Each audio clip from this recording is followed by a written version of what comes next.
municipalities such as this. That's Mr. G. Edward Griffin.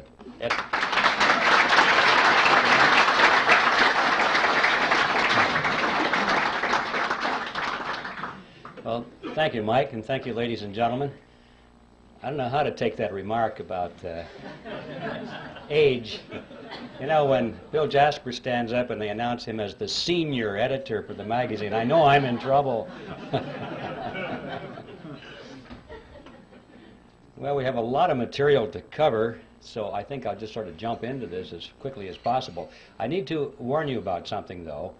Since this is being videotaped tonight, and we have a limitation on the length of the time on the videotapes, I have been instructed to divide this into two parts. The first part will last approximately 45 or 50 minutes long, and then we'll take a short break, I'm told, while they change tapes. And the next part we deliver next month. No, they're just a few minutes break, and then we'll continue with part two. So I want you to know that's coming up. So, okay, now to the topic. Are you ready for this? Okay, so am I. So let's start with history. We'll go back to the 1st century BC, to a tiny kingdom called Phrygia.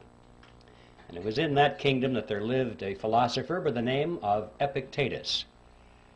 And it was Epictetus who said, appearances are of 4 kinds.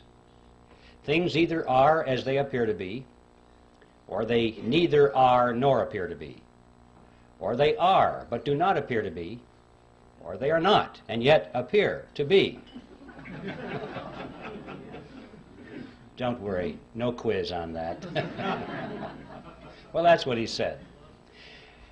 When I read that statement for the first time, I thought to myself that surely if Epictetus were alive today, he would undoubtedly be a Harvard professor of money and banking. Because this is the kind of explanation we get, isn't it, when we try and figure out what's going on in the economy or what's going on with the Federal Reserve System. See, what Epictetus did is what is so commonly done with the experts in this field, is he took a relatively simple concept, but by the time he was through explaining it to us, we didn't have the foggiest idea what he was talking about. All he said, basically, was that appearances can sometimes be deceiving. That's all. We all know that. But he had to break it down into 4 component parts, explain that in 2 ways they are what they appear to be, and in other 2 ways they sometimes are not the way they appear to be, and they broke it down and we didn't understand what he's talking about. Nevertheless, I thought that this statement by Epictetus was a brilliant clue for an outline or a theme for my presentation.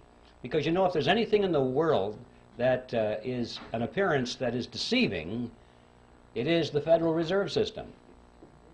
And in particular, it is one of those appearances of the 4th kind, which, as I'm sure you all remember, are those which are not and yet appear to be. So that's going to be my theme tonight. I'm going to come back to it now and then if I remember to do it, and use it as kind of a punctuation point, because this is perhaps at the most fundamental level the most important thing we need to know about the Federal Reserve System, which is that it is an appearance of the 4th kind, something which is not and yet appears to be. When I did my research on this topic, I came to the conclusion, which may startle you folks here, that the Federal Reserve System does not need to be audited. It needs to be abolished.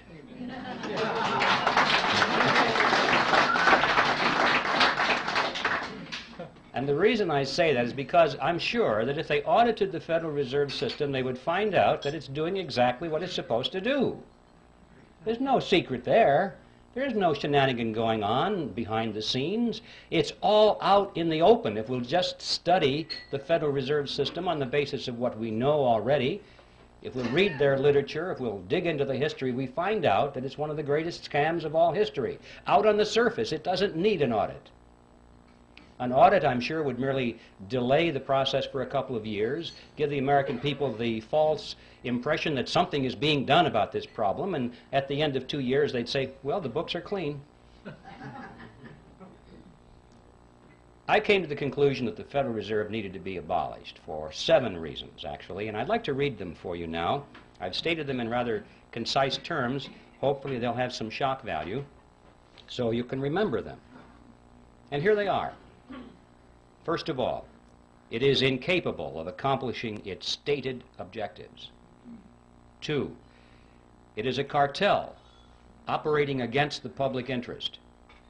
3, it is the supreme instrument of usury. 4, it generates our most unfair tax. 5, it encourages war. 6, it destabilizes the economy. And 7, it is an instrument of totalitarianism.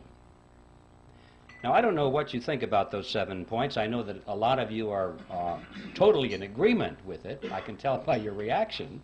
I trust that there are some skeptics here tonight. I hope there are. Otherwise, I feel like the minister talking to the choir.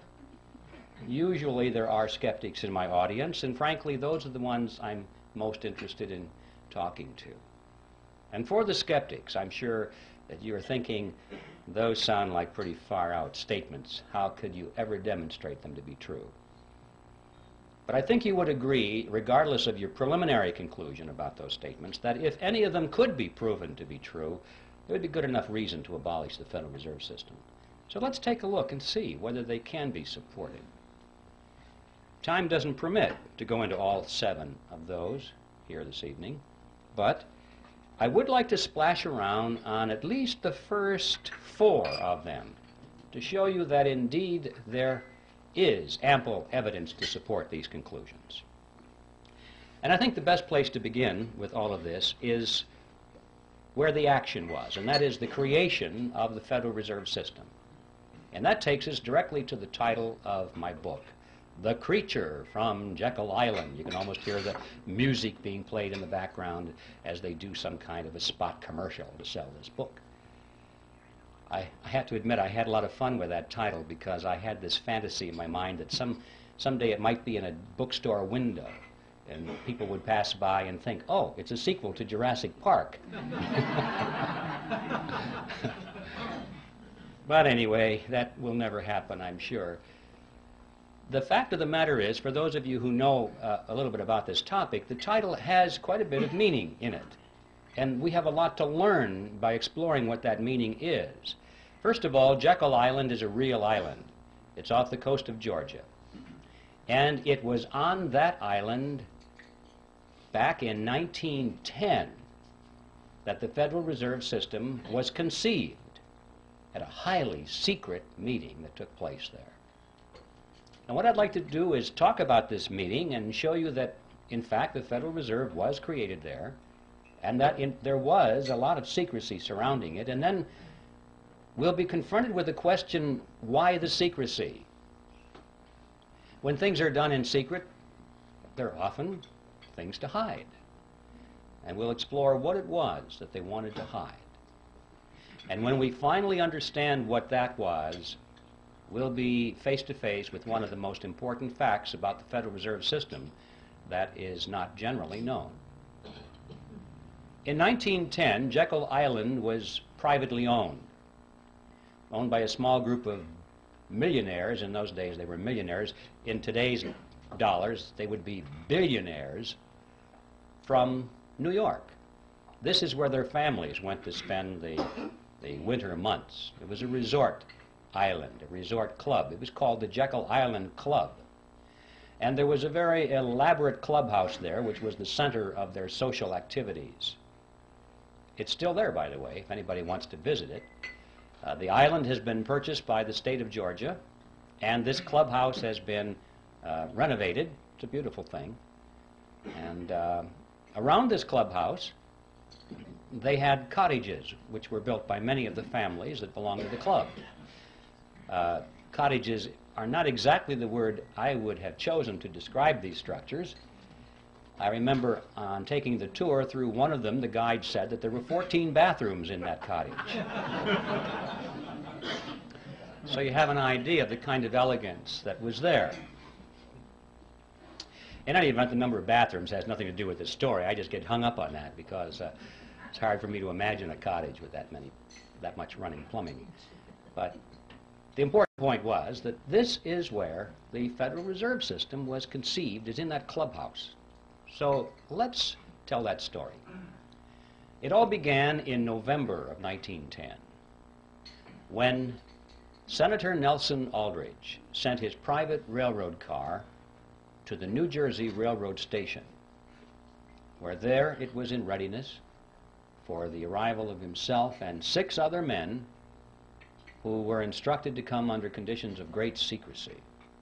For example, they were told to come one at a time, not to be seen together, not to dine together on the night of their departure. If they had arrived at the same time, they were instructed to pretend as though they didn't even know each other. They were to avoid newspaper reporters, because these were well-known men, and had they been spotted by reporters, which often frequented the railroad station, especially had they been seen together, many questions would have been asked. One of the men carried a shotgun in a big black case, so that if he had been asked where he was going, he was prepared to say that he was going on a duck hunting trip. And the interesting thing about that little piece of the history is that this man, we find out later from his biographer, never fired a gun in his life. He even had to borrow that shotgun in order to participate in this deception. Even after they got on board the railroad car, this pattern continued. They were told to use first names only, not to use last names. And 2 of the men adopted code names completely. The reason for that is that they were afraid that the servants on board the train would recognize who they were if they used their last names. And they knew that if word leaked out in that fashion and eventually found its way into the press, the whole purpose of the meeting would have been completely destroyed. So absolute secrecy was essential. Well, the train traveled for 2 nights and a day on a 1,000-mile journey to the south, and when they awoke on the second morning, the car was on the siding, the railroad siding at Brunswick, Georgia. And from there they took the ferry boat across the inland strait to Jekyll Island and to the clubhouse. And for the next 9 days, these men sat around a table and hammered out all the important details of what eventually became the Federal Reserve System.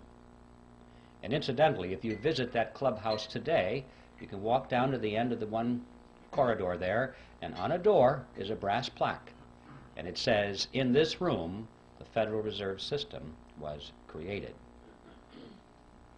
When they were done, they got back on board the train, back to New York, and disappeared. And for quite a few years after that, these men denied that any such meeting ever took place. It wasn't until after the Federal Reserve was firmly established that only then did they begin to talk openly about it. They wrote books on it. One of them wrote a magazine article, and they gave interviews to newspaper reporters. And so now, many years later, it's possible for us to go to the public record and find in print detailed descriptions of what happened at that meeting. Well, who were these men? The first one I've already mentioned, the one with the railroad car, Senator Nelson Aldrich, who was the Republican whip in the Senate. He was also chairman of the National Monetary Commission, which was that special committee of Congress which was created for the purpose of proposing legislation which was to reform banking. That was the idea. Banking needed reform. And the American people were greatly concerned in those days over things that were going on in the banking industry. People were losing their money in the banks because they weren't keeping their promises to hold their deposits in reserve. There were runs on the bank, and the banks couldn't pay the people back. But most of all, they were concerned over the concentration of financial power that was in the hands of a small group of very powerful and large banks in New York on Wall Street. This is what they called the money trust. That was the name, and it was a very popular expression in the newspapers. And quite a few politicians were elected to office on their campaign promise to break the grip of the money trust. President Wilson was one of those politicians, by the way. So, that was the purpose of the National Monetary Commission, which was to propose legislation which eventually became the Federal Reserve Act to break the grip of the money trust over the financial markets of America. Aldrich was a business associate of J.P. Morgan. He was the father-in-law to John D. Rockefeller, Jr., which means, of course, that eventually he became the grandfather of Nelson Rockefeller, our former vice president. If you remember, his full name was Nelson Aldrich Rockefeller, so he derived his middle name from his famous grandfather. The second person at the meeting was Abraham Piatt Andrew, who was Assistant Secretary of the Treasury. He later became a congressman, but he was very prominent in banking circles. Frank Vanderlip was there. He was the president of the National City Bank of New York, which was the largest and the most powerful of all the banks in the country, representing the financial interests of William Rockefeller and the international investment firm of Kuhn, Loeb and Company. Henry Davison was there. He was the senior partner of the J.P. Morgan Company. Charles Norton was present. He was the president of the First National Bank of New York, which was another one of the giants. Also, there was Benjamin Strong, who was the head of J.P. Morgan's Bankers Trust Company. And incidentally, 3 years later, when the Federal Reserve System was finally created, he became the first head of the system.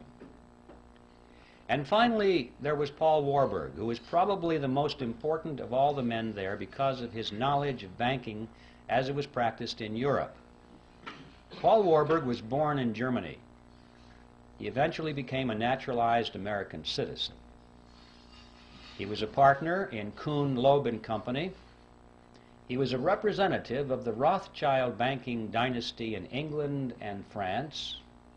And through all the years of his banking in America, he remained in very close contact with his brother, Max Warburg, who was the head of the Warburg Banking Consortium in Germany and the Netherlands. Paul Warburg was one of the wealthiest men in the world. And those of you who are Little Orphan Annie fans, you'll remember Daddy Warbucks. Well, Paul Warburg was the real Daddy Warbucks, after whom that character was named. And everyone at the time knew it.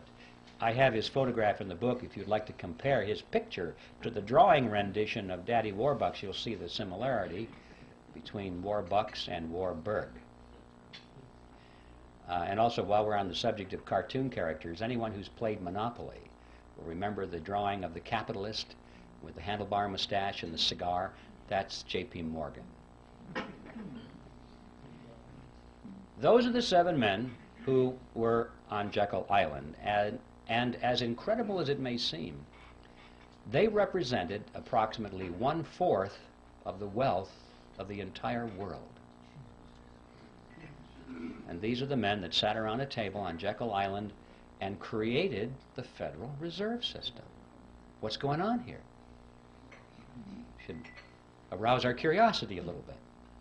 It didn't just happen. Well, speaking of it just happening, for the skeptics, you're probably wondering, did it really happen that way? Perhaps Griffin is exaggerating this to make a point. Well, yes, it really happened that way, and to illustrate that, we could go to a lot of documentation, but to simplify this, I'd like to just read for you a short excerpt taken from one article written by Frank Vanderlip, who was one of the attendees at that meeting. And this was written in the Saturday Evening Post, and it appeared on February 9, 1935. And this is what Vanderlip said. I do not feel it is any exaggeration to speak of our secret expedition to Jekyll Island as the occasion of the actual conception of what eventually became the Federal Reserve System. We were told to leave our last names behind us. We were told further that we should avoid dining together on the night of our departure. We were instructed to come one at a time, and as unobtrusively as possible, to the railroad terminal on the New Jersey littoral of the Hudson, where Senator Aldrich's private car would be in readiness, attached to the rear end of a train to the south. Once aboard the private car, we began to observe the taboo that had been fixed on last names. We addressed one another as Ben, Paul, Nelson, and Abe. Davison and I adopted even deeper disguises, abandoning our first name. On the theory that we were always right, he became Wilbur and I became Orville, after those two aviation pioneers, the Wright brothers. The servants and train crew may have known the identities of one or two of us, but they did not know all, and it was the names of all printed together that would have made our mysterious journey significant in Washington, in Wall Street, even in London. Discovery, we knew, simply must not happen. Well, why? What's the big deal here? What's wrong with a group of bankers getting together in private and talking about banking or banking legislation? And the answer to that question is provided by Vanderlip himself in the same article. He said, "If it were to be exposed publicly that our particular group had got together and written a banking bill, that bill would have no chance whatever of passage by Congress." Why not? Because the purpose of the bill was to break the grip of the money trust. And ladies and gentlemen, it was written by the money trust. It's as simple as that. Had that fact been known from the very beginning, the public would never have accepted it as a means of breaking the grip over the money trust. And we would never have had a Federal Reserve System because the scam would have been exposed from the beginning. This was like having the fox build the hen house and install the security system.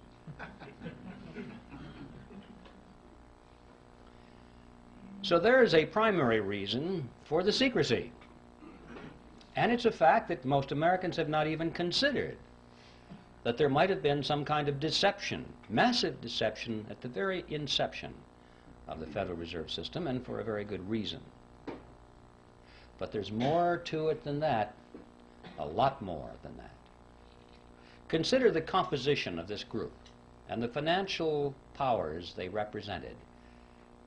Is there anything strange about that mixture? Here we had the Rockefellers, we had the Morgans, Kuhn, Loeb and Company, the Rothschilds, the Warburgs, all in one room for 9 days plus 2 days on the train, coming to an agreement. What's going on here? Anything strange about that mixture? Well, ladies and gentlemen, these were competitors.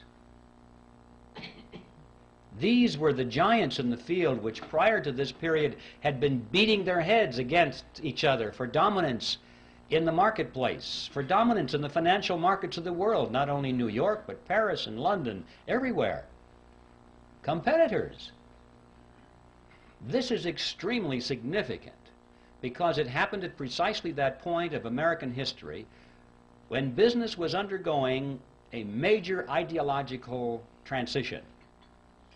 Prior to this period, America had grown and prospered and surpassed all the countries of Europe as an industrial and economic power because it adhered to the principle of free enterprise competition.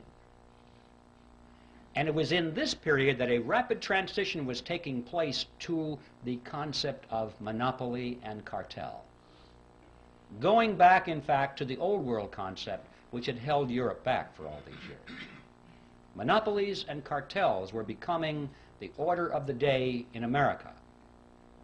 It was John D. Rockefeller I who said it. He said, "Competition is a sin."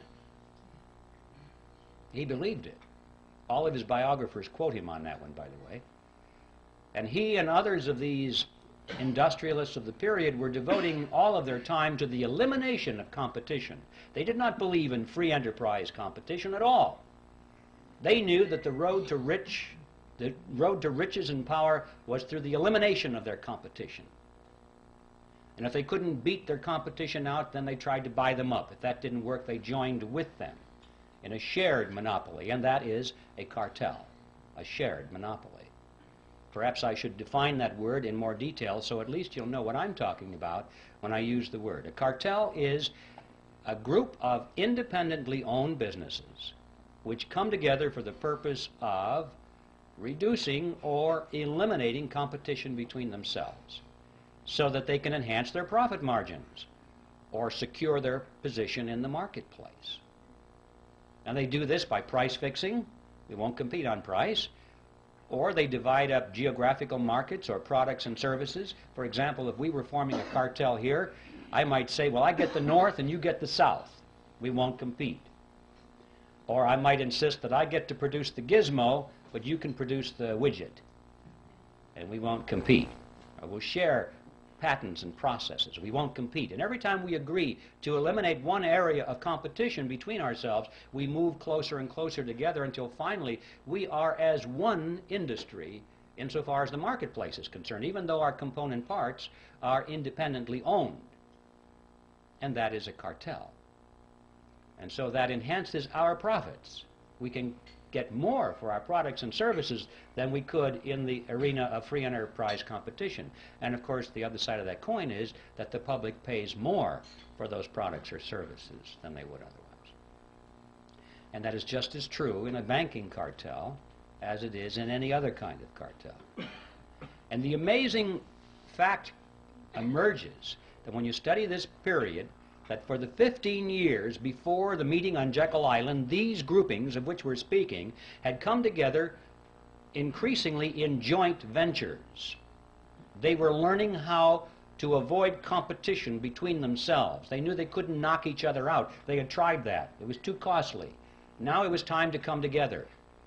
And what happened on Jekyll Island is that they formed a banking cartel, and they called it the Federal Reserve System. An amazing fact that all these years we've had something which most people have thought was a government operation of some kind or another. We were told it was a creation to protect the people, to stabilize the economy, and it's a cartel. And the purpose of a cartel is to enhance the profit structure of the members of the cartel. Period. That's the second amazing discovery, to be learned if we understand and analyze what happened on Jekyll Island back in 1910. But there's a third element, which is perhaps even the most important of all, and that is that this cartel went into partnership with the government. Well, cartels often do that to enforce their cartel agreements, but in this case they did it in spades. Now, in any partnership, there has to be a payoff. There has to be some benefit to the partners, otherwise they won't go into the partnership, or if they go into it, they won't stay in it for very long. So it's a legitimate question for us to ask, what is the payoff? What's the benefit to these partners? Let's find out why the government is in this partnership, and then we'll find out why the banking cartel is in it. And in order to find out what the payoff is, we'll have to examine how the Federal Reserve System creates money, because that's the key. Now, if you're not familiar with how money is created in America, this is going to be really some experience to go through this. For the first time, you're going to shake your heads and say, I don't believe this. I call it the Mandrake mechanism, after that 1940s comic book character, Mandrake the Magician. Could create something out of nothing, wave his cape, and it was back into the void again. That's the Federal Reserve System. Now, let's take this and break this down. I need to warn you in advance, however, that you shouldn't try and make sense out of this. Okay? Because you'll blow a fuse if you think this makes sense. Just remember, this is your plain old American scam that we're talking about here. It's that simple.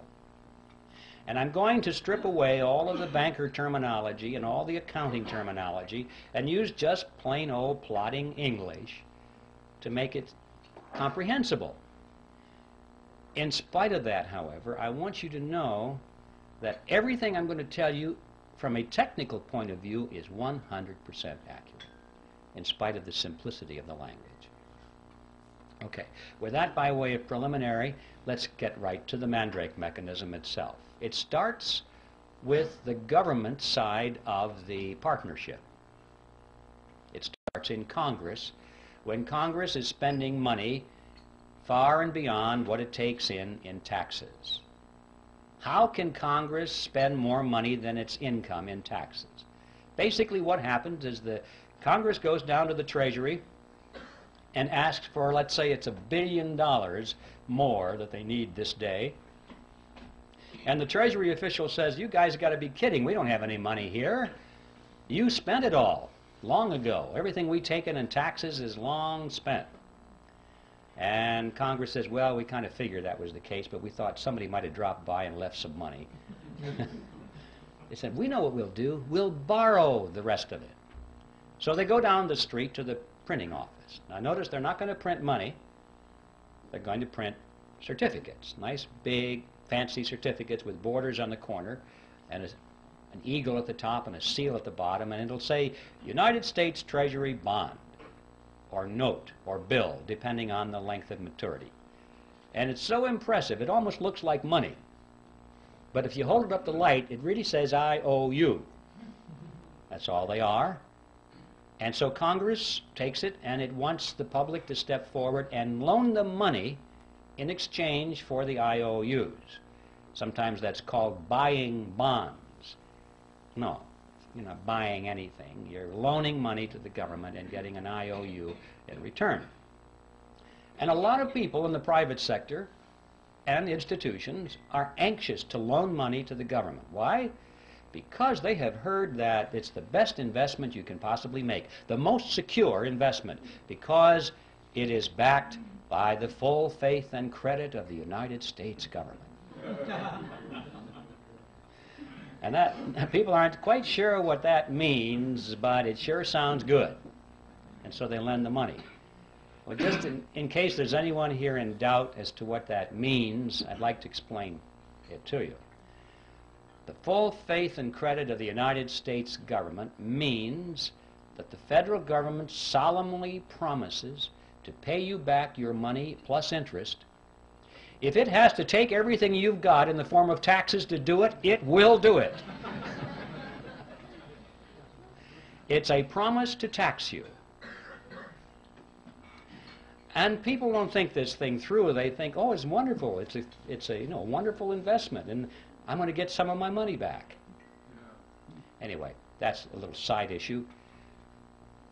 The government is able to borrow a tremendous amount of money and therefore spend more than it takes in taxes through this process. But never enough.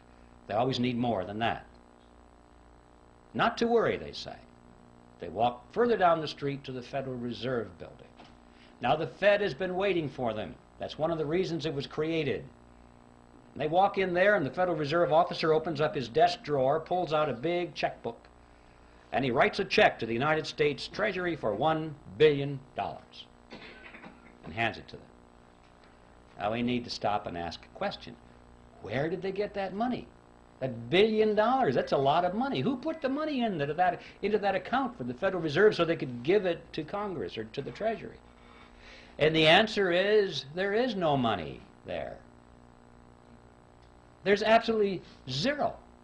There's just a checkbook. Well, if you and I were to do that, we would go to jail. But they can do it because Congress wants them to do it. This, in fact, is the payoff. This is the benefit to the government for being in the partnership.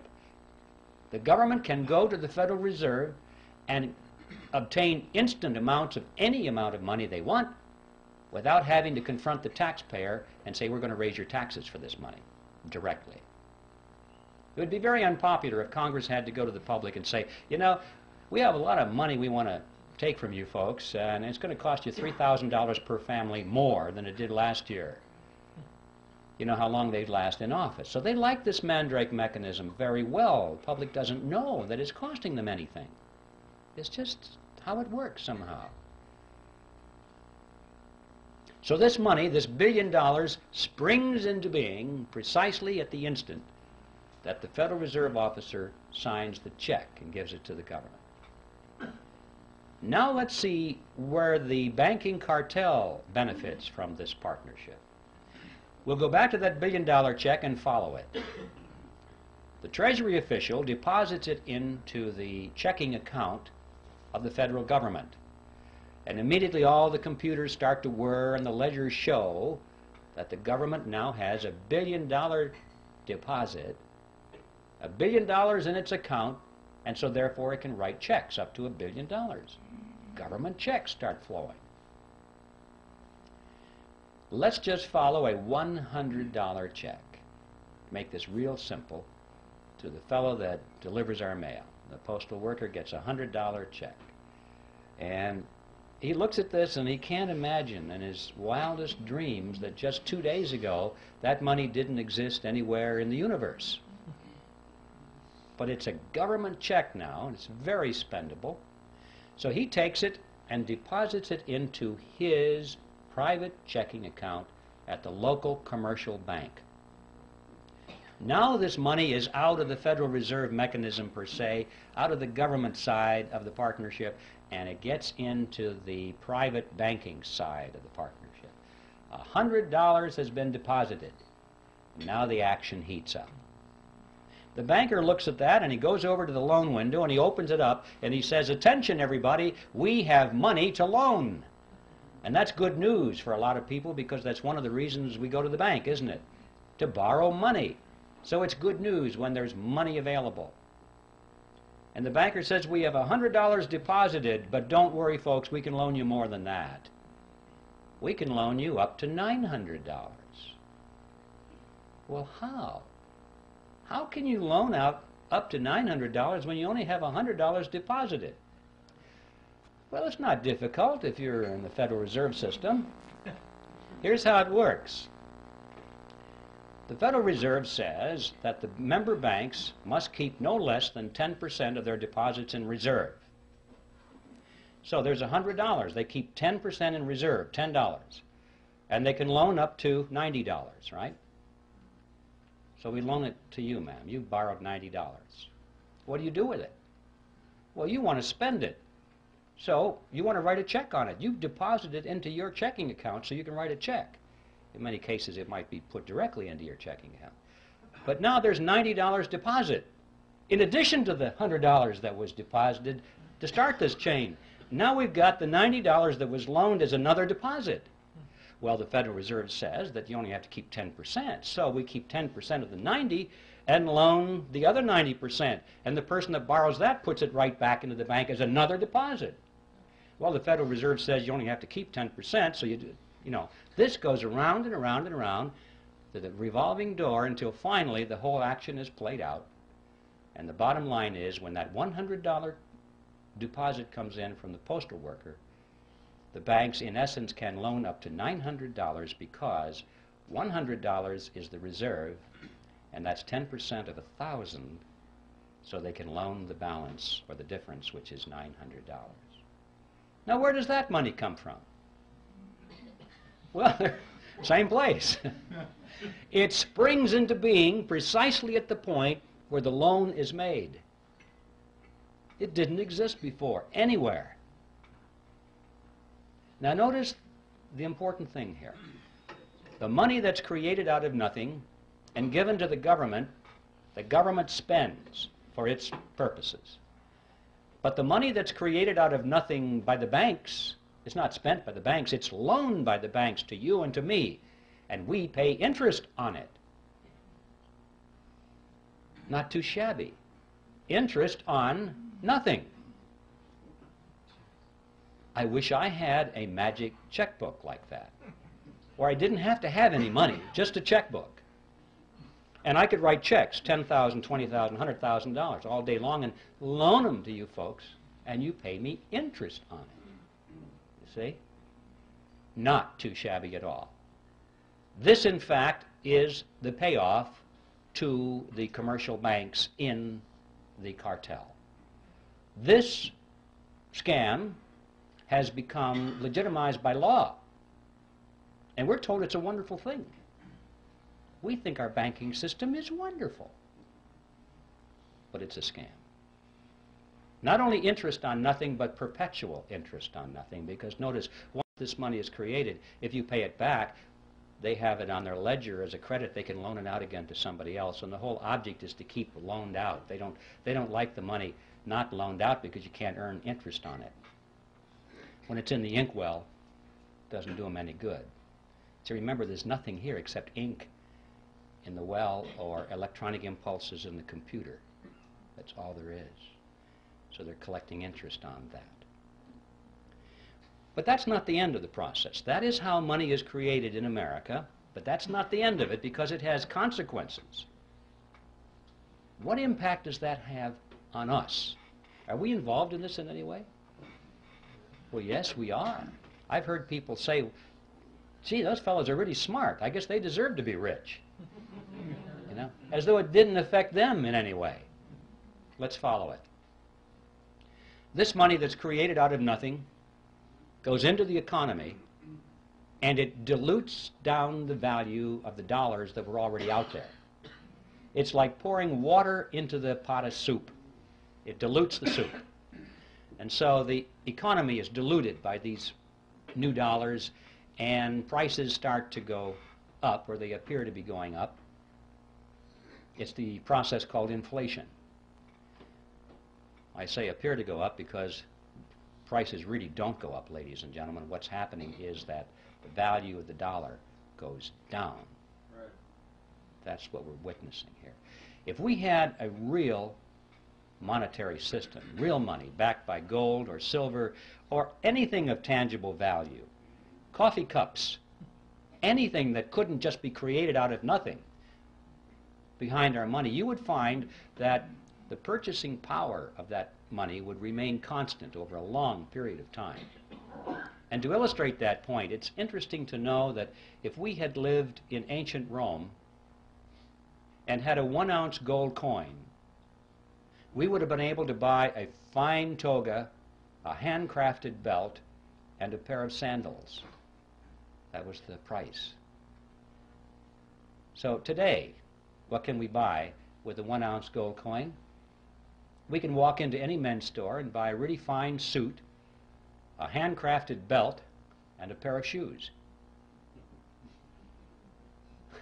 The real price of these items hasn't changed in thousands of years when expressed in terms of real money. But when expressed in terms of these things we carry around, we call them dollars. They're not.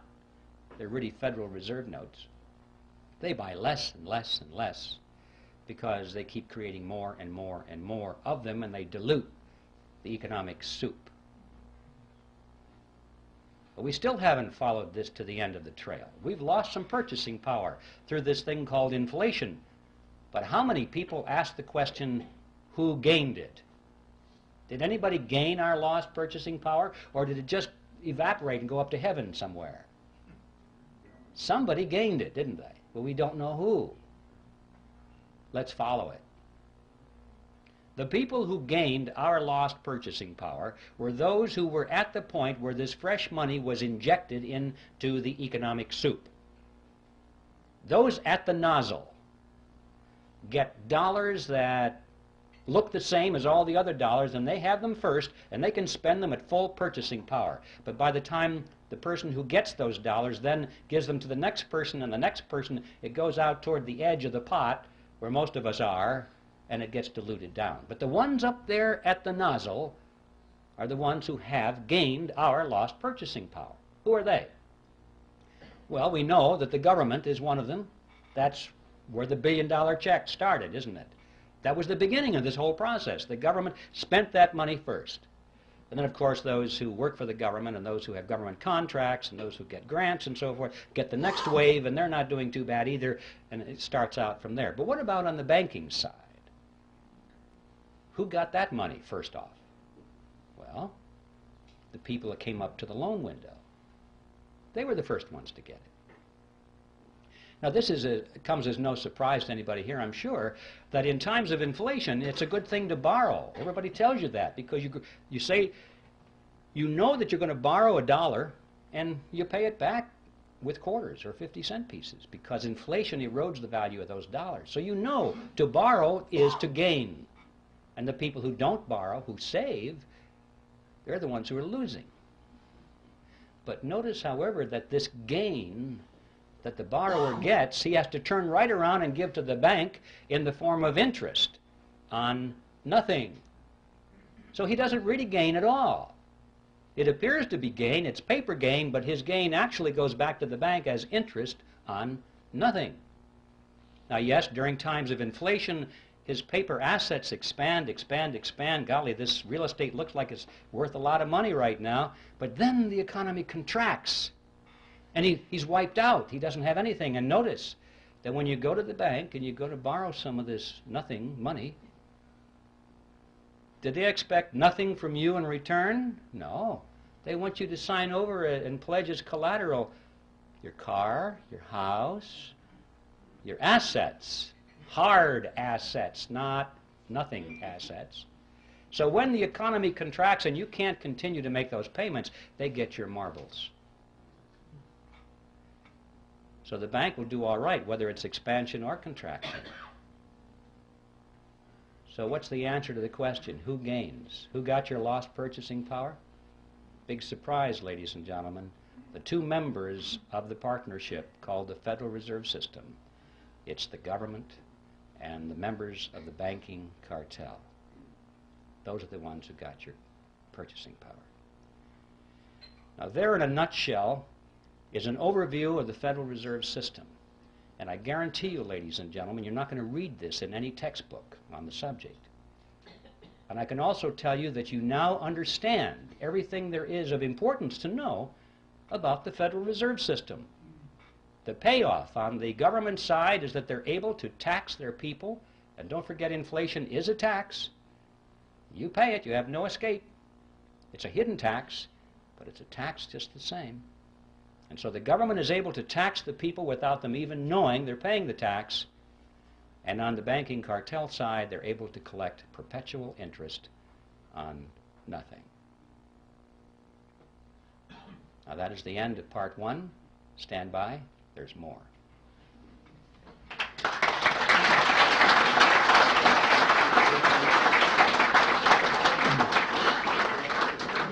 Ladies and gentlemen, we'll take a 5-minute break, and let's keep it to...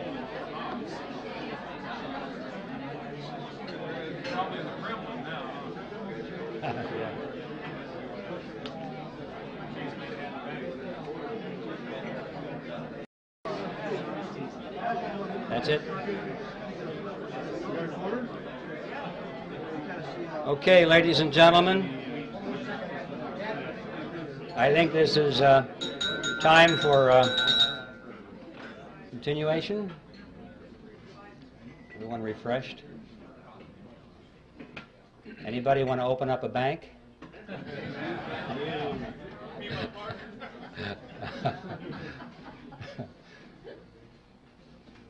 All right, part two. We'll go back to Jekyll Island. We have much to learn there. In fact, if we just analyze what happened on Jekyll Island, we can figure out almost everything that's going on today, even though that happened back in 1910. And one of the things that they had to resolve there was what to call this creature of theirs. This partnership between government and the commercial banks was not new with the Federal Reserve System. In fact, this concept was created back in Europe in the 16th century, and it was perfected with the Bank of England in 1694. This is the kind of thing from that date forward that all of the governments of Europe adopted. Now, they didn't call it a mandrake mechanism like I do. They called it a central bank. That's the technical name for this partnership. If you want to look this process up in a textbook or an encyclopedia, you'll find it listed under central bank. So the central banks were created in Europe in the 16th century. There's a very good reason for that. The kings and the princes of Europe discovered from hard experience that they could raise the taxes of their subjects only so far and then there was a ceiling. They had a tax revolt on their hands. There was resistance, and they had real revolution or revolt on their hands, and they tended to lose their jobs or their heads. So that was it, folks. 40%, 43% seems to have been the natural limit. However, once they got the central bank mechanism worked out, this was a whole new ball game. Now the lid was off, and they were able to collect 50%, 60, 70, and in some cases 80% of everything that their subjects produced. And their subjects did not revolt, did not resent it even, because they didn't know that they were paying this tax through a process called inflation. All they knew was that the prices were going out of sight, and they had no inkling that it was their government in combination with the private banks that were taxing them in this fashion. And so, see, this became a method of hidden taxation, which has continued to this day to be extremely popular with big spending governments. And so this became the modus operandi in Europe from that date forward. Now, when they met on Jekyll Island, it was very clear in their mind that they were creating a central bank. But they had a problem, what to call it, because Congress was already on record as saying they did not want a central bank in America. I don't think the congressmen really understood what that meant, but they had heard the phrase, and they knew that that's what they had in Europe. And they said, no, when it comes to banking reform in America, we want something that's unique to represent our unique political and economic system. So a central bank was out. So what to call this central bank so that no one will know? And they talked about this on Jekyll Island. And this is what they concluded. They said, first, let's use the word federal to make it seem like it's a government operation. Secondly, let's add the word reserve to make it seem like there are reserves somewhere, like it was a banking concept. Third, let's add the word system. And this was very important, far more than we might think today, because remember, the major concern was this concentration of financial power in New York. And they had to sell the American people on the idea that this was a diffusion of power over a system of banks.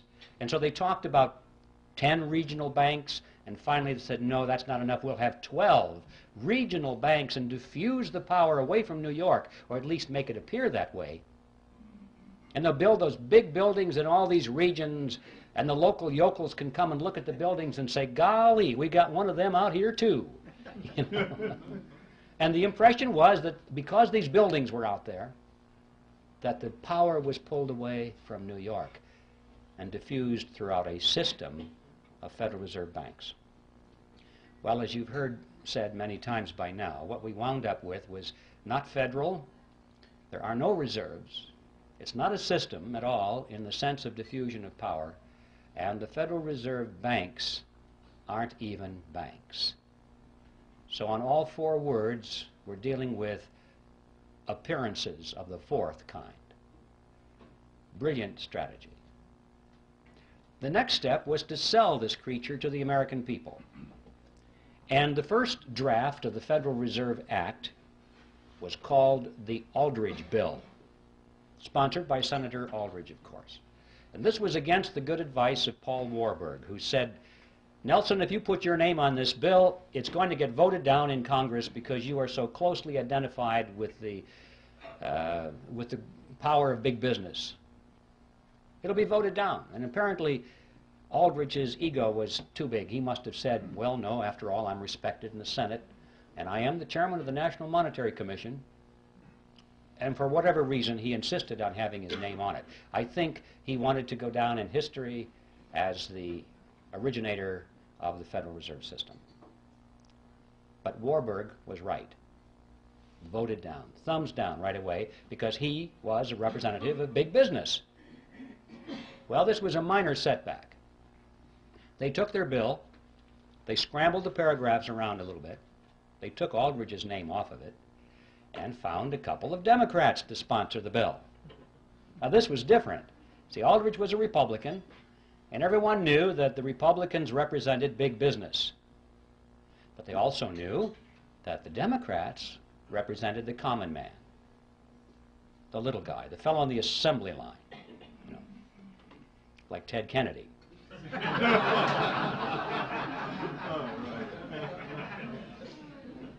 So they found a couple of millionaire Democrats to sponsor the bill. They got Carter Glass from the House and Senator Robert Owen, who was a very successful banker. And now they sponsored the bill. It was the Glass-Owen bill, and this was different. This was a Democrat bill, and it began to receive very popular consideration in Congress. Next, Aldrich and Vanderlip began to give speeches and statements to the press condemning the bill that they had written. They said, this will ruin the banks. This will be terrible for the nation. And by the time this was printed in the newspapers, the average person read that and said, oh, I guess the big bankers don't like this bill very much. It must be pretty good. You know, you have to give these people credit. They were not stupid. They didn't get to be where they were through stupidity. They understood mass psychology, they understood politics, and they played their cards exceedingly well. Next, these same individuals who were condemning the bill were privately financing it. They were behind all the lobbying activities in Washington. They personally paid for the creation of what was called grassroots study clubs that came up all over the country, held public meetings, and disseminated brochures extolling the virtue of the Federal Reserve Act. They gave large amounts of money to some of the better-known universities and created new departments of economics, handpicked their own people to be the professors, to chair those departments, and then those men began to speak publicly and write scholarly essays about how wonderful the Federal Reserve System was. And then, at the insistence of Paul Warburg, who was always the master strategist in this, they added several good provisions to the act. When I say good, I mean provisions which restricted the power of the Federal Reserve System to create money out of nothing. The kind of provisions you and I might have endorsed. And Warburg's associates said, Paul, what are you doing? We don't want those things in there. This is our bill. And his response was classic. He said, relax, fellows, don't you get it? Our object here is to get the bill passed. We can fix it up later. That's exactly what he said. When no one is looking, everyone is focusing on the bill now. Let's get it in. Fix it up later, and indeed he was right. It was because of provisions such as those that they won over the support of William Jennings Bryan, who was the leader of the populist movement, a real defender of the common man, in his mind at least. He looked at that bill, and previously he had opposed it because he said it was the bill of the bankers. They would create money out of nothing, he said. And he looked at those provisions and he said, oh, well, I guess with those in there, I can support the bill. And with the elimination of his opposition, the road was cleared, and it was inevitable what would happen. They did fix it up later. Since the Federal Reserve Act was passed, it has been amended over 100 times, and nobody has noticed. All of those original provisions, which were sound, were long ago removed, and many, many more have been added, which greatly expand the power and reach of the Federal Reserve System. A big bunch was added back in 1980. It just extends the power of the federal government to areas that you can't even imagine. We're talking previously about being able to create money out of government debt, American government debt. They can now create it out of foreign debt. Any country in the world. Any country in the world can offer a bond, an IOU, and our Federal Reserve System is now empowered by law to convert that into American money. Even corporate debt, they can convert that into American money. There's no limit whatsoever. And nobody has noticed. So Warburg was right. They fixed it up later.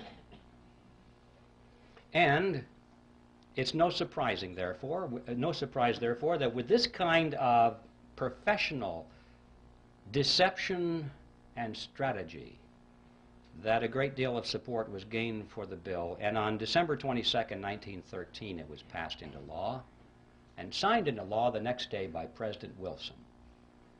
And the creature from Jekyll Island finally moved into Washington, D.C. Well, what did we get? Let's stand back from the creature now a few paces and survey its general form. We got a corporation chartered by Congress, which was given an exclusive franchise to create the nation's money. We got a mechanism whereby Congress has been able to raise unlimited amounts of taxes through inflation without the American people even knowing that they're paying the tax. And we got a mechanism whereby the banks can earn perpetual interest on nothing. I'd like to turn our attention now to an intriguing question, which is who owns the Federal Reserve System? You often hear this topic discussed on talk radio. Whenever the subject of money or the Federal Reserve comes up, inevitably somebody will get on the telephone and say, did you know that the Federal Reserve System is not a government agency at all? It's a private corporation. It's run by the private banks, and what we need to do, they'll say, is to abolish the Fed and turn it over to Congress so it can be run for the benefit of the people. Well, I'd like to deal with that because this involves a half-truth and a non-solution.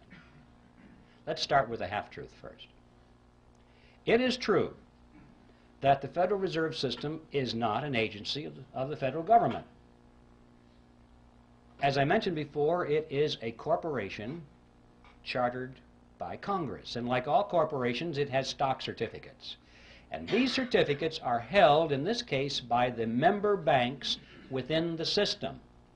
All the banks, remember this is a cartel, independently owned banks make up this system. They hold the stock certificates. All right. Now up to that point it looks as though this has all the attributes of a privately held corporation, but that's as far as it goes. Because these stock certificates do not carry with them any of the powers of private ownership. For example, the holders of these stock certificates cannot sell them. Well, if you can't sell something, you don't really own it, because that's one of the tests of ownership, is your freedom to dispose of it in any way you wish. Also, the larger banks have put up more capital into the system than the smaller banks. It's not a lot of money, but it's related to their assets. The larger banks put up more, have more stock certificates than the smaller banks, and yet regardless of that, all of the banks have one vote. So there's another violation of the principle of private ownership. Furthermore, that vote doesn't buy anything of substance. These banks cannot vote for their national management. The Federal Reserve System is run by the Board of Directors of the Federal Reserve System, the National Board, and its chairman, all of whom are appointed by the President. The stock certificate holders have no voice in that whatsoever. The only thing they can vote for are the members of the board of their local regional banks, so-called banks. But guess what? The chairman and the vice chairman of those regional banks are appointed by the national board. Guess what? They can vote for their officers of the regional banks, but they can be overridden. The national board has veto power over those people. You get the picture here? In spite of this sales job, of this diffusion of power over the 12 regional banks, these banks have no power at all. It's all concentrated in the national board. The only thing that the regional banks can do, according to their charters, of any substance, is to set the interest rates within their regions. But guess what? Even that is subject to veto by the national board. So you come to the conclusion that these people at the national board are not authorized to do anything except play golf. See, that's the way it was designed. This fiction of this diffusion of power throughout the system was just to sell it to the American people in 1913. It's a vestige. It serves no function whatsoever today at all and was never designed to. So we don't have a corporation in the strict sense of the word, a privately held corporation. And we don't have a government agency in the strict sense of the word. So what do we have? Well, the fact is we have a hybrid. It's a mixture. It's half government and it's half private. It is, in fact, exactly what you would expect it to be, considering that it is a partnership between the government and a private cartel. It's half government and it's half private. So this structure is unique to reflect its unique form. But this isn't so important as to who owns it, how many shares of stock, and what the voting is. The question is, what does it do? Insofar as merely abolishing the Fed, as some people have said, many people have said, abolish the Fed and turn it over to the Treasury or turn it over to the Congress so it can be run for the benefit of the people. Always make sure you say it's for the people, and that makes it okay. It would do the same thing over there that it does over here. It's not a question of who owns it, it's what does it do, and as long as it is a central bank, which means as long as it has the power and the mandate to create money out of nothing, that's what it's going to do. It's going to create money out of nothing, and I'm sure the same people will run it over there that run it over here. We must remember that all of the central banks of Europe are in fact direct agencies of their respective governments. They are not these hybrid organizations over there that they are here, because there was no necessity to create that myth over there. They just went right for it. It's an agency of the government over there. And they all do exactly the same thing as our Federal Reserve System does here. So you see, just turning it over to Congress without taking away its power to create money out of nothing is a non-solution. And I'm sure that the people who run this would be willing to use the same kind of deception they did back when it was created. They would pretend to resist that idea. They would fight it with all of their might, at least in public, knowing that they could yield on that and have it turned over to the Congress and they'd still have control of it, over it. So that is a non-solution. I'd like to talk now about what the objectives of the Federal Reserve System are, because if we're going to say it's going to, if it were turned over to Congress, it would pursue the same agenda. What is that agenda? Extremely important thing to focus on, because we're told that the purpose of the Fed is to stabilize the economy. And everybody kind of believes that. I mean, when Greenspan comes on and says, well, we're raising interest rates now, why? To stabilize the economy, right? To prevent inflation. In other words, to protect you folks. To protect you. And we buy it. Well, one of the most widely used textbooks in our schools right now, textbook on economics written by Paul Samuelson, explains it this way. It says, quote, the Federal Reserve sprang from the panic of 1907 with its alarming epidemic of bank failures. The country was fed up once and for all with the anarchy of unstable private banking. It's partly true. It's just they came up with the wrong solution. Just because there's a problem doesn't mean that any old solution that somebody has to offer is the best. In fact, it may be a non-solution. As we were talking about, just turning this system over to the government to run is a non-solution. Well, let's take a look at this. If the purpose of the Federal Reserve System is to stabilize the economy, let's give it a report card and see how well it's done. Since it was formed, it has presided over the crashes of 1921 and 1929, the Great Depression of 29 through 39, recessions in the years 53, 57, 69, 75, and 81, a stock market Black Monday in 87. We all know that corporate debt is soaring, personal debt is greater than ever before. Both business and personal bankruptcies are at an all-time high. Banks and savings and loan associations have failed at a rate greater than ever before in our history. Interest on the national debt is now consuming half of all of our taxes. Heavy industry has been largely replaced by overseas competition. We're facing an international trade deficit for the first time in our history. 75% of downtown Los Angeles and other large metropolitan areas are now owned by foreigners, and over half of the nation right now is officially in a state of recession. Now that is the report card of the Federal Reserve System after 80 years of stabilizing the economy. And I don't think it's even controversial to say that the Federal Reserve has failed to meet its stated objectives. The only controversial question is, why has it failed? And my answer to that is because those have never been its true objectives at all. What are its true objectives? Well, what are the objectives of any cartel? To make money, to enhance the profit margins of the members of the cartel, and to stabilize its position in the marketplace, to prevent competition. Those are the objectives of any cartel.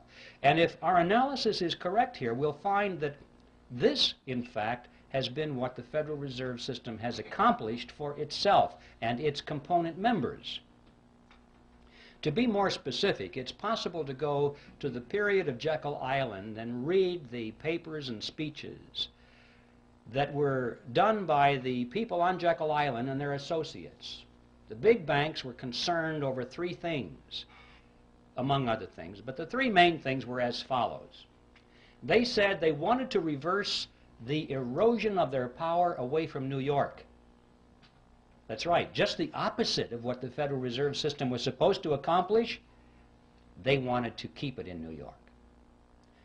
They were concerned because as the nation was spreading westward and southward, new banks were springing up all over the frontier. And more of the capital assets of the nation were moving in that direction. Yes, they still had the lion's share, but every year the percentages went down a little bit.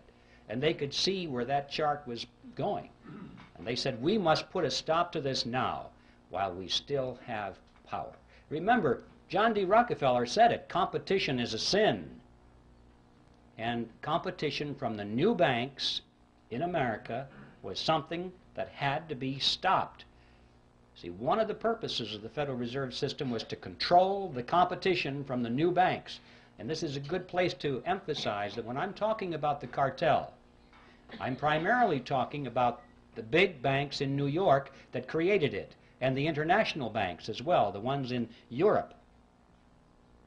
I'm not talking about your bank down the street that ever since the system was created has struggled and struggled under the regulations of the system, which were designed primarily, to some extent, to squeeze the competition out or to keep it in its place.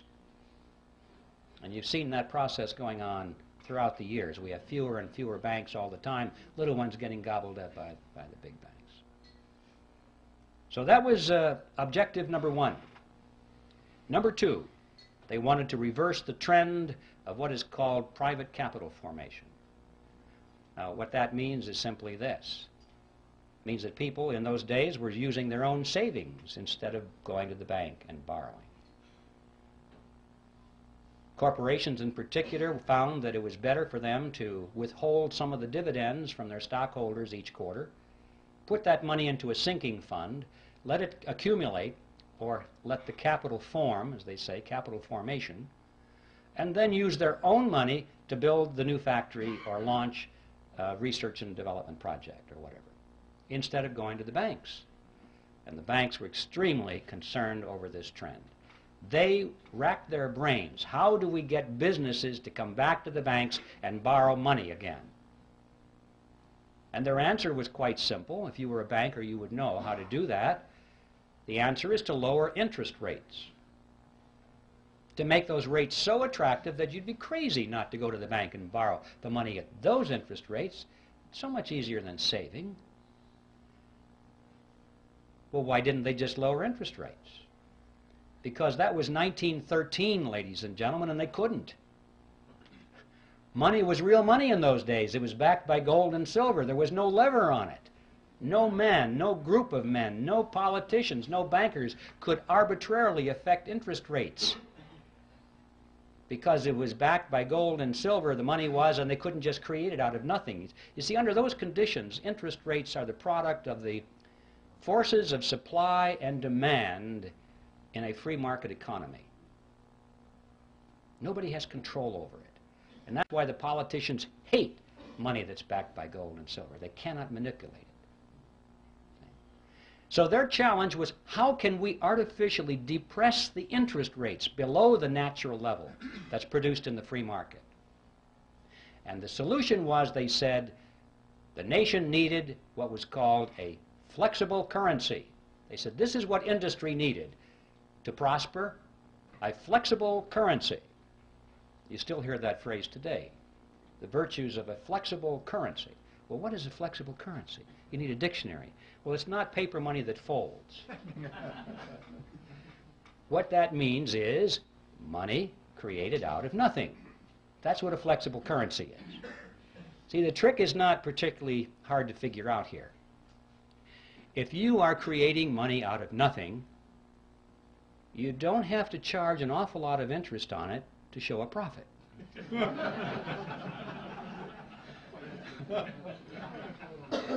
See, it's as simple as that. So, with a flexible currency, now they have a lever on it. And they can jack the interest rates down, down, down, so that it's attractive, and they're still making plenty of profit on it because it didn't cost them anything. And they have reversed the trend toward private capital formation. And the third objective that they spoke about in those days was how to pass on the inevitable losses within the banking system, to pass those losses on to the taxpayer in the name of protecting the people. Now, let's give the Federal Reserve System another report card with these objectives in mind and see how well it has done. Did they keep control over the banking system and the monetary system in New York? And yes, they did. Anyone who knows how the markets function, it has always remained in New York. In fact, it's even more so now in New York than it was then. Yes, there are plenty of large banks in the nation, in the South and in the West, but these are small compared to those giants that are in New York, in fact, that are astride the world, with offices in Peking and Moscow and Africa, everywhere in the world. The giants are in New York, and they have been running the show all of these years.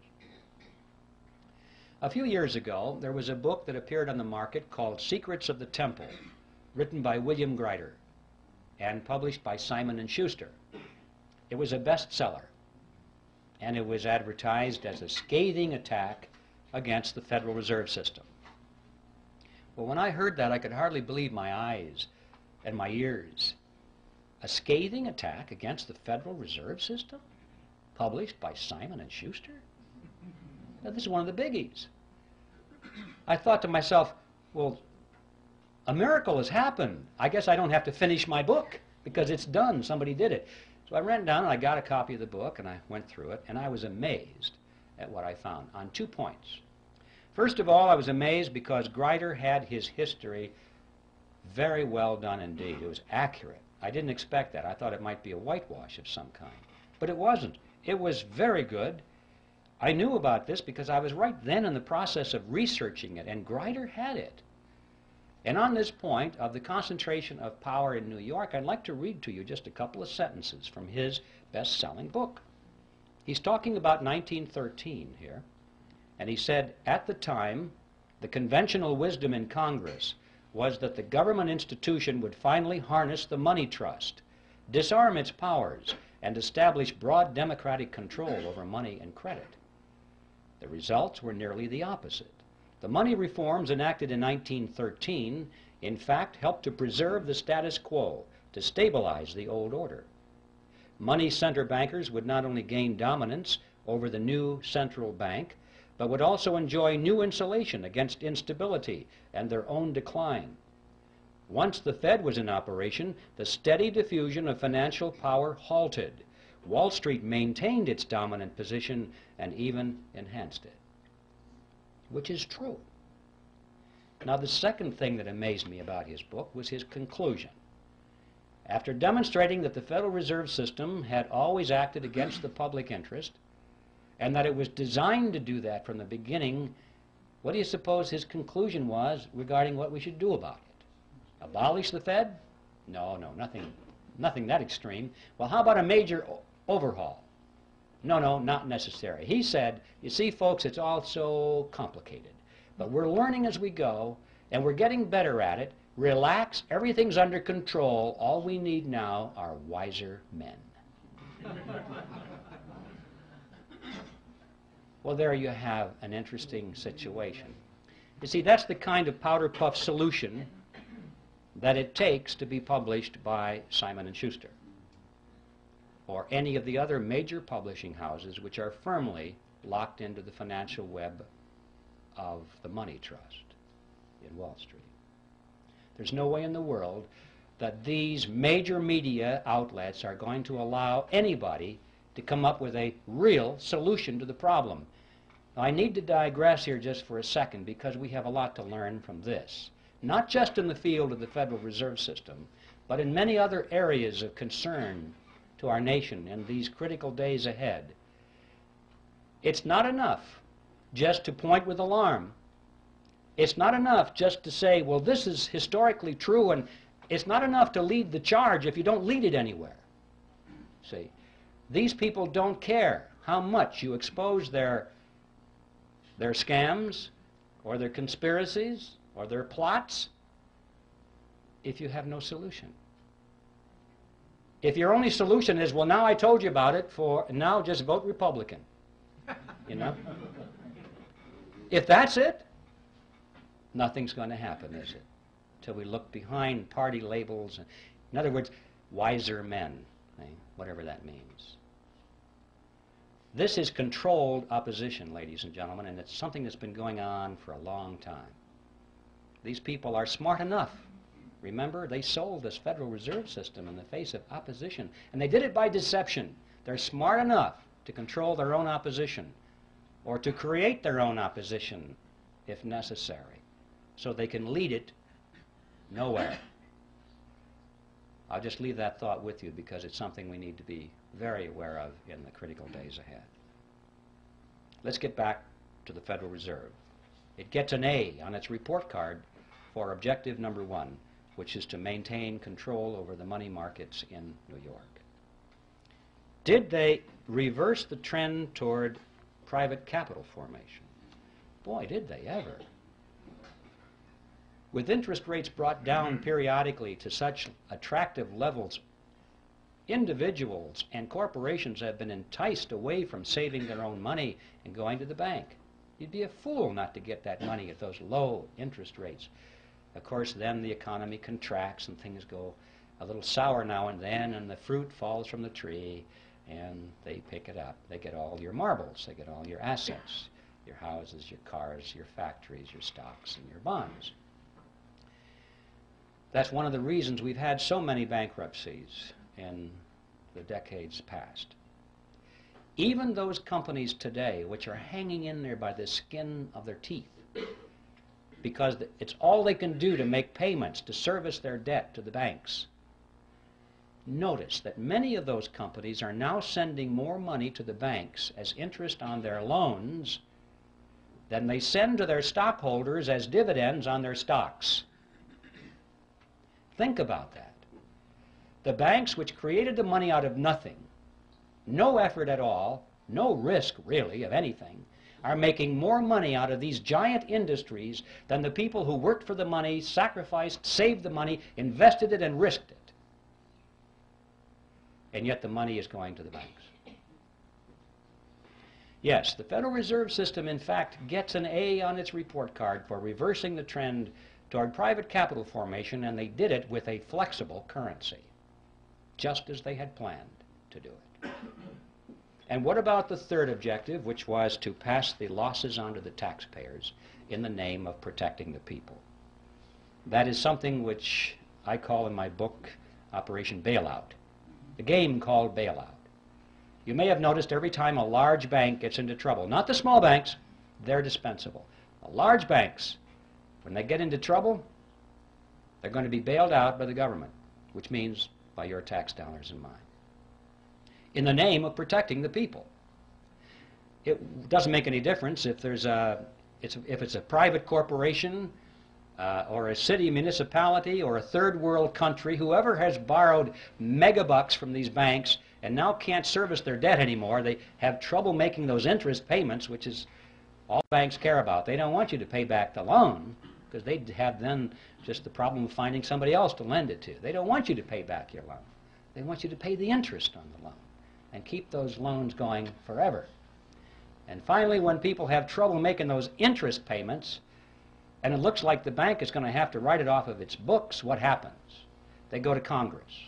And they say, well, this corporation that's having trouble making its interest payments, we can't let that corporation fold, because look how many thousands of jobs would be lost and people would go on welfare. There would be despair. We must protect the people. Or if it's a third world country that can't make its interest payments anymore, they say, well, we can't allow that to happen. We must make those payments for them in some way or another, because if that venerable bank had to write that huge loan off of its books, it would technically be bankrupt. And if it were bankrupt, it might have to close its doors. If that bank were to fall, it's such a huge bank, it'd be like a domino, and it might knock the other banks down too, and we could have a major economic crisis on our hands, and look how the people would suffer. And so Congress dutifully always responds. Remember, Congress is the partner in this scam. Always rushes in and says, yes, we can't allow those bad things to happen to the people. And so they vote the money to guarantee the loans or make outright payments in some very creative fashions so that the interest can continue flowing to the banks. Some of the more memorable games you may have missed over the recent years: Penn Central Railroad was bailed out in 1970, Lockheed Corporation that same year, Commonwealth Bank of Detroit in 1972, New York City in 1975, Chrysler in 1978, First Pennsylvania Bank in 1980, Continental Illinois, the largest of the banks so far, in 1982, and of course we know how many third world countries out there have had their debts funded. The money comes from the IMF World Bank so they can continue making their payments. And the IMF World Bank gets their money from the Federal Reserve System, and the Federal Reserve System gets it from us in the form of that mandrake mechanism and the hidden tax called inflation, or direct taxes in some cases. The Federal Reserve System gets an A on its report card on all three of its true objectives. My final topic is a short one, and it has to do with usury. An interesting concept. Usury used to be defined in ancient times as interest on a loan, period. Any interest on any loan was usury.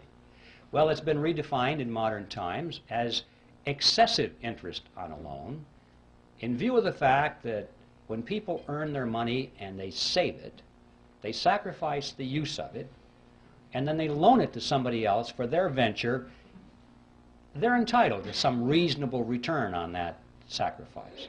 Some interest return it seems fair and logical to most people. So the question today is excessive interest. What is that?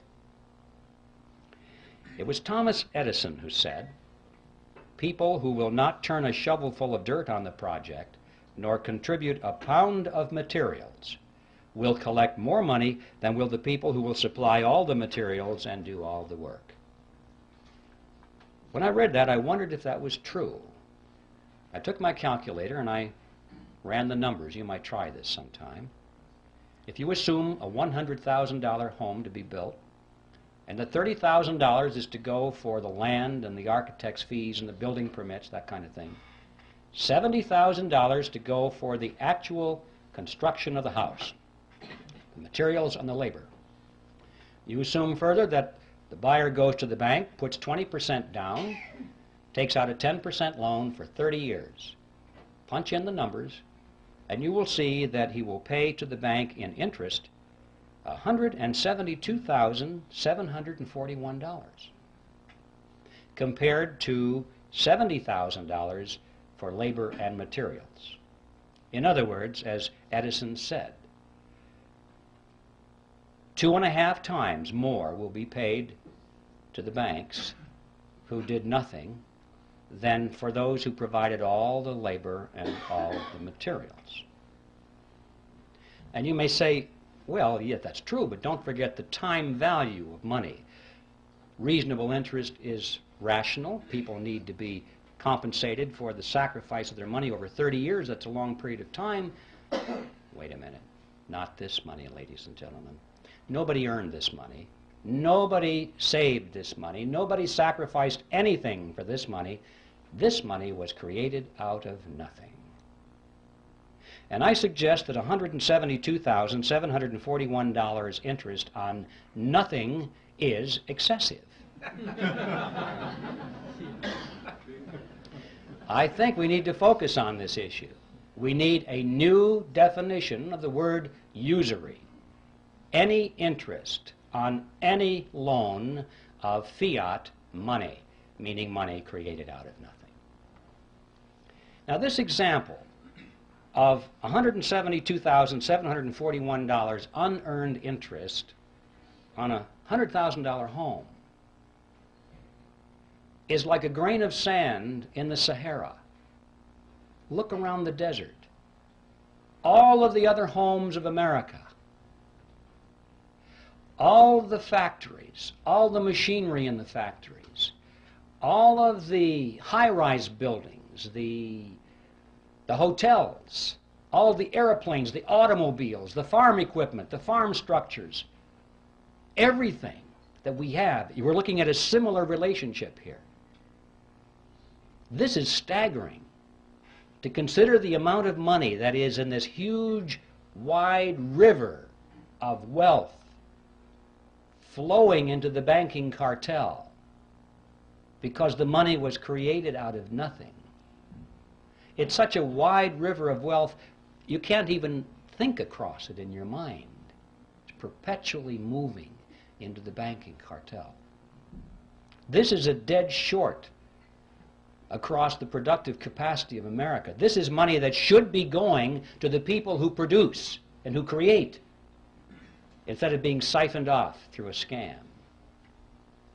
Think of what our standard of living could be if it weren't for this dead short across our economy. Well, where is this money going? This river, where is it flowing? You get the mental picture that maybe it's going into a lake somewhere or behind a dam. All this money is rising, accumulating. People are getting richer and richer and richer. No, not so. It's not how it works. They're spending the money. What are they spending it for? Well, they're not spending it for more yachts and more mansions. That's not it. I mean, they got rid of the mansions back on Jekyll Island. They got bored with those things.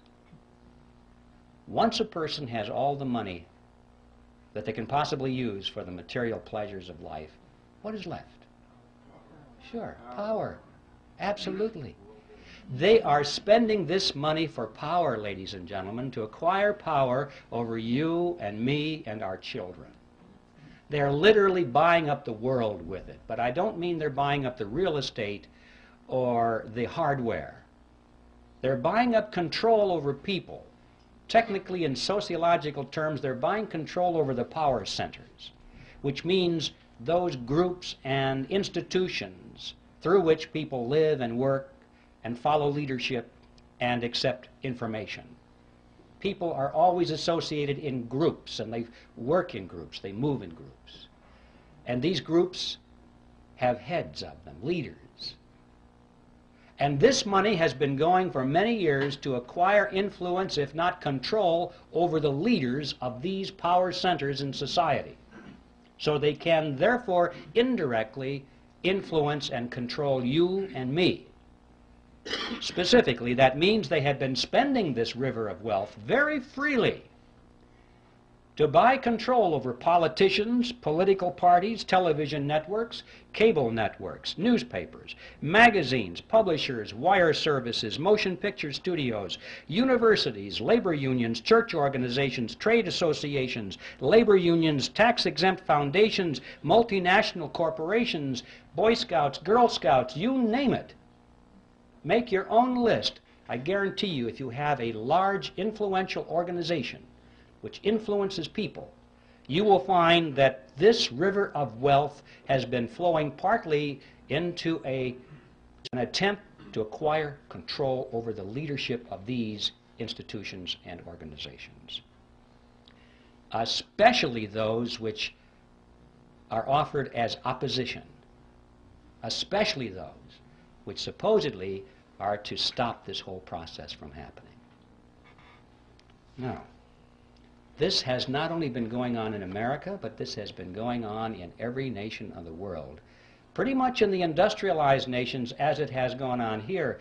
But I'd like to call your attention to what's been happening in the so-called third world, or the underdeveloped nations.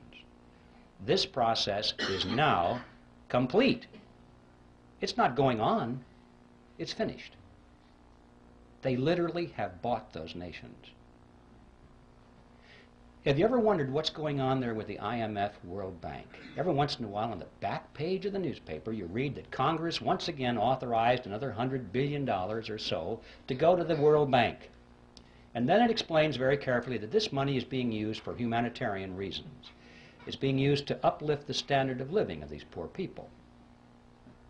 That is an appearance of the fourth kind if you ever saw one. It's not being used for that at all. If it is, they're not doing a very good job, because after all these years, you cannot point to one of those countries which has had its standard of living raised one iota by this vast expenditure of money, because it was never designed to do that. The money does not go to the people. It does not go to the industries or the businesses of those countries where it might have a chance of raising the standard of living. It goes to the politicians, doesn't it? It goes to the governments of those countries, and it is used specifically to perfect and strengthen the control mechanisms over their people. Usually this starts out as an inefficient dictatorship, but by the time they get the UN money, it ends up as an efficient dictatorship. They have a better organized and equipped army. They have a better paid bureaucracy, more people in the bureaucracy. They have more ways of controlling their subjects. They have food chains that they can offer to their friends and deny it to their enemies. This money is used to build totalitarian systems in every country that you want to point to and analyze. You see, these people, these leaders of these countries, for the most part, couldn't care less about the standard of living of their subjects as long as they live well. They live in their mansions, have their yachts, their jet aircraft, and they go to New York and live in the Waldorf Astoria while they attend United Nations meetings. They're very happy with that. They have no ideology. Communism, socialism, fascism, capitalism, what difference does it make? Where's the money? That's it with these people. We know how welfare families in this country can be second, third generation families, and there's no hope at all of getting them off the dole because they can't imagine any other way of life. This happens at the international stage, too. We're dealing with countries now that are second, third, in some cases fourth generation welfare governments. They don't know how to survive unless that money comes free through the International Monetary Fund and the World Bank, means from us. There's no way in the world they're going to break free from that. These countries, ladies and gentlemen, have already been purchased, lock, stock, and barrel, in this fashion, and they are now in place in the New World Order. And they're simply waiting for us to show up. And that's the other side of the coin, because not only does this transfer of wealth to these countries from us not raise their standard of living, but it does in fact help to lower ours. And this too is part of the plan. A strong nation is not a candidate for surrendering its sovereignty. But if a nation can be brought to its knees, if it is hungry, desperate, if it has chaos on its in its streets, if it has political turmoil, then the people in that nation will much more likely accept any solution that's offered to them by their government or by a world government. If there's anarchy in the streets, as we saw in Watts, in Los Angeles, people were joyous when the soldiers showed up. They were joyous because this now was an end to anarchy. It was a dress rehearsal. They won't care whether the helmets on these people are blue or brown. If it says UN on the side, that won't make any difference. They'll say, thank God for the UN finally restored peace to our streets. And if people are hungry and they're out of work and they don't know what to do in the economy, they'll be so thankful for a UN monetary unit which has purchasing power a little bit. Thank God for this UN money, because the old American dollars are kaput. Don't know what to do with it. This is the plan, ladies and gentlemen, to weaken America. And so that's the process. And I'm mentioning this because I want to emphasize to you that what is going on here has nothing at all to do with wealth. The name of the game now is power. Well, now what are we going to do about this? Obviously, if we just restrict our attention to the subject which is ours tonight, the Federal Reserve System, the answer is clear. We have to slay the creature. But how are we going to do that? The creature was created by Congress, and that's how it's going to be slain. Congress can do it and will do it if we build enough fire under those chairs in Washington.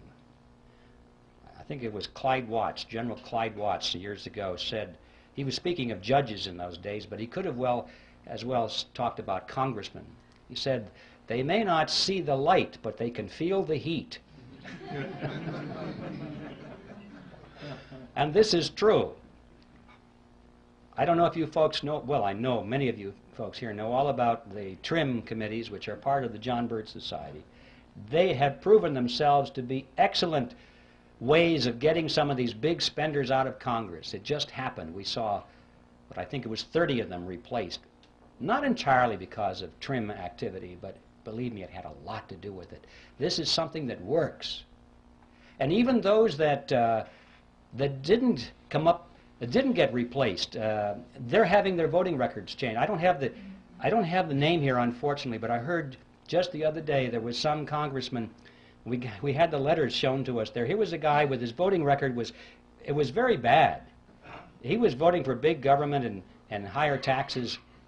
And the TRIM committee started to hand out his TRIM bulletins in his district, and it was at a gun show. And he came over and says, take those things off the table. And he was irate. He said, well, we can't do that, Congressman. That's your report card, you know.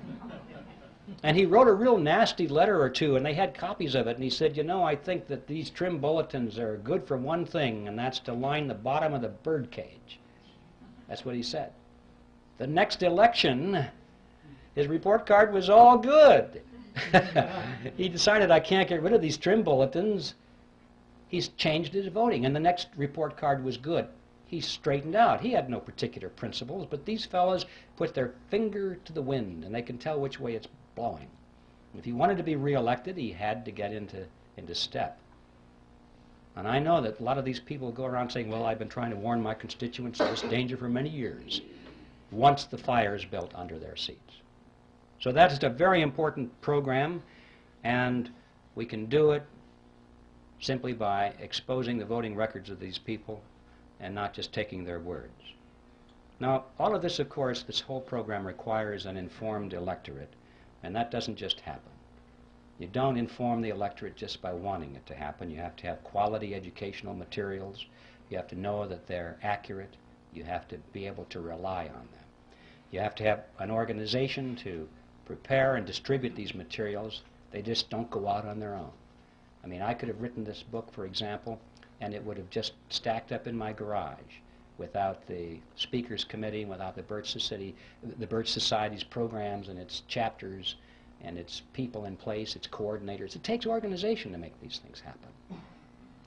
And of course, not the least of which, it takes leadership, which has proven its ability and its expertise, particularly its integrity, so it can offer real solutions instead of non-solutions, and leadership which is not going to be purchased and run by the opposition. And of course, that is the mission of the John Birch Society. If there's anybody here who's not a member yet, I just want to tell you that the Society is an ideological army, and the time has come to enlist. I think it was Patrick Henry who put it pretty well. He said, "Our brethren are already in the field. Why stand we here idle?" Now, the bad news is that time is running out. It used to be that I told people that about some of these problems, and they would say to me, could never happen in America. You're just exaggerating, you know. And now they say, how much time do you think we have left? Because you can see it. It's all around us. The New World Order is being built around us. We have a world army being built, a world court being built, a world taxing authority being built, a world trading authority being built. It's being built all around us. You realize right now, as we speak, over half of our standing military is now serving under foreign officers. This thing is going rapidly, ladies and gentlemen. So, we're running out of time. But the good news is, we still have time. We still have time, and we have the freedom to work. We can do it if we'll work like the Dickens, like our freedom and our lives depended upon it. They do. That's precisely what does depend on it. So instead of being sour about how late the hour is, we should rejoice over the fact that we still have freedom. We still can meet like this. We can hold public meetings. We still have elections. We can still throw these scoundrels out. So what we need to do now is just get to work and do that which we must do.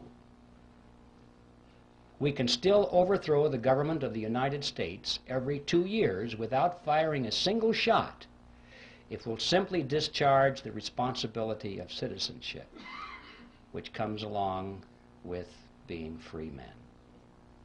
So that's my message with you, ladies and gentlemen, and that is that whatever it is you plan to do for your freedom or your country, do it now. And a good place to begin is to send Epictetus back to Phrygia. And let's convert that mammoth appearance of the fourth kind into a disappearance of the first kind. Thank you.